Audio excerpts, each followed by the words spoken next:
Hi hello నమస్తే, నేను మీ సంగీతానే. ఈరోజు ఒక విషయం మీ అందరితో షేర్ చేసుకోవాలనిపించింది.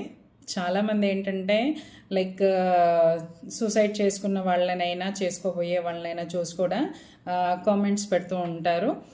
ఎలా అంటే అయ్యో దానికి మాయరోగం వచ్చింది, మంచి ఇల్లు, మంచి కొంప, మంచి పిల్లలు, మంచి భర్త, భార్య, సో అండ్ సో అని చెప్పేసి అంటారు. కానీ అంటే వీళ్ళు అనే ఉద్దేశం ఏంటంటే కొంచెం ఆలోచించుంటే బ్రతికేది కదా అనే ఇంటెన్షన్లో వీళ్ళు అంటారు. కాకపోతే అక్కడ ఆలోచించుకునేంత శక్తి ఉంటే ఆ స్టేజ్ వరకు వెళ్ళరు కదా. ఆలోచించుకునేంత శక్తి ఉంటే సూసైడ్ నుంచి ఎంతోమంది ఈరోజు బతికి బయటపడేవాళ్ళు.